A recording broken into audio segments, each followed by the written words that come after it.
Hey everybody, today I'm going to talk a little bit about bot users on Zulip.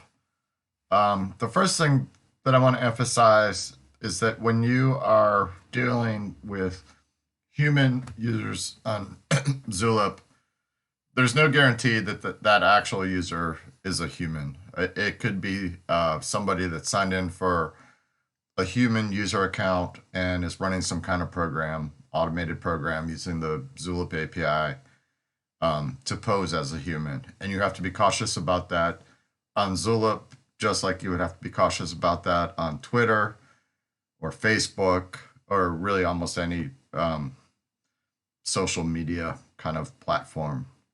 And Zulip fits into the broad notion of social media, even though it's a little more work oriented than things we would typically call social media.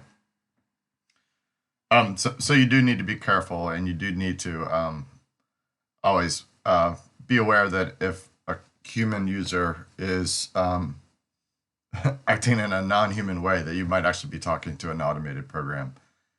Zulip currently doesn't do anything to prevent that problem, and the reason that it doesn't do it is because, to my knowledge, it's never been a big issue on any Zulip instance. People just haven't taken the time to bother to do that, and it's a slightly non-trivial problem to solve. I do think that if it does become a problem, then Zulip will, of course, try to address it, and there are ways to address it. It's sort of like an arms race. As the AI for bots gets better and better, the AI to detect bots also gets better and better. But let's move on to the more benevolent example of somebody like me. So here I am. I'm the human here. I'm Steve Howell. You can see when you click on my profile, there's a picture of me, and I don't have any kind of bot owner because I am running under a human account. But I have deployed this bot called LeBron, who's obviously based off of the basketball player LeBron James, and this is indeed a bot. We are the actual human LeBron James is too busy doing a million other things, including playing basketball, to come onto the Zulip instance. But I've created a bot to impersonate LeBron James using some of the recent AI technology. And so you'll notice that when I click on, let me do it again. When I click on LeBron's profile, the first thing that it says, well, the first thing is his email follows this convention that there's a dash bot in his name. And you can kind of ignore the fact that it says connect for dash Steve dash bot because that the bot user account that I originally had, or that I'm using now for LeBron, I originally used it to play this little connect four game. But the more important thing here is that you can see that LeBron has a bot owner, which is me. And if you click on LeBron, you can see that I am the owner. So if anybody's unhappy with the way that the LeBron bot is acting, there is some level of accountability that you can see that I am in fact the owner. The other thing you can see here is this little icon next to the name. So whenever you're in a conversation with another user and you're wondering whether they're human or not, if they're a bot, they will have this little bot icon here. And I've given feedback to the Zulip team that we should probably make this a little more prominent. And I've also heard feedback from the Zulip, from other Zulip folks, that on mobile we currently do not indicate that, but I know that they intend to fix that. But as always, like at some level, you just have to rely on your own common sense to detect whether if you're talking to a human, quote unquote human, that doesn't seem to be acting in a normal human way. It's always possible that it's an automated program. And then I'm going to show you how I administer my bots. I actually have like several bots running. Let me talk to another one. I'm going to say Tina, Faye.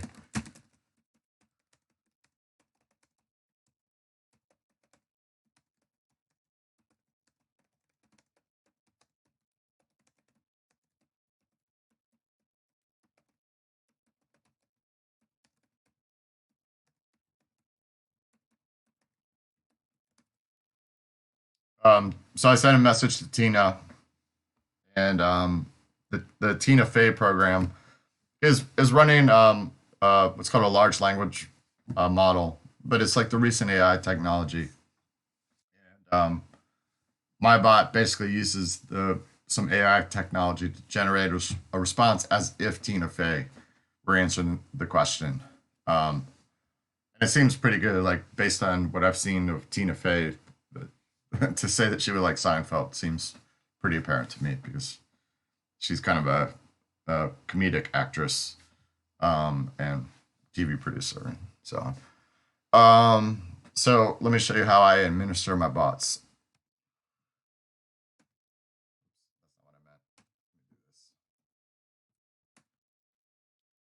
So I can go into my personal settings here. Then I go to bots. I notice the little bot icon here. And then I have all my bots. And all my bots are currently based on real people. With the one example, well, actually, this one's even based on me. I wrote a bot that is based on myself, but I don't have enough like internet presence for the bot to actually reflect anything really interesting about me. Although the AIs were actually able to detect my name based on some like commits that I made to GitHub. In fact, I'll talk to myself right now.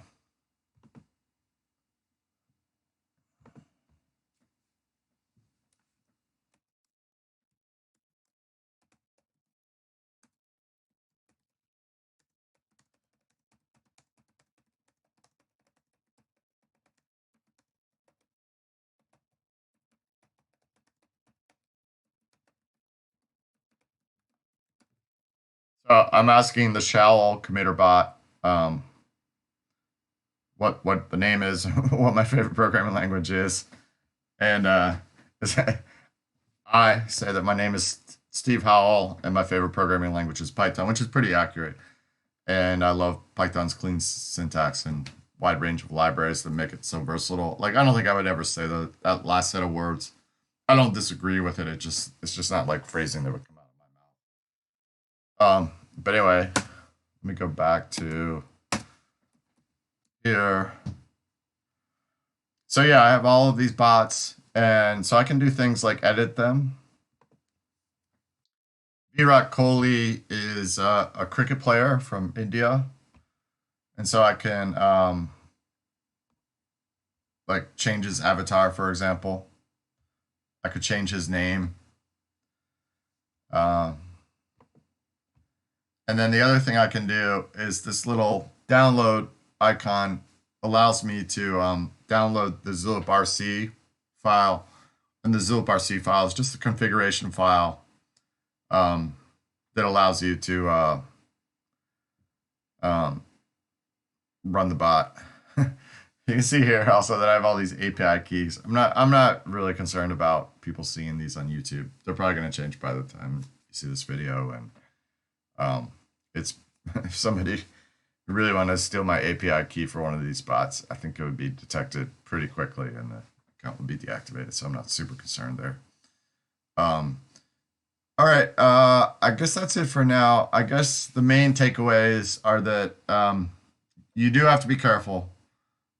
Just like when you're online anywhere, you always have to have your guard out for knowing whether you're dealing with a real human or not. And of course, even if you're dealing with humans, you should be cautious about how you interact with actual humans, much less bots. But to the extent that people are running benevolent bots, you want to look for this little icon here or that icon there. And if you click on their profile card, you can see their bot owner.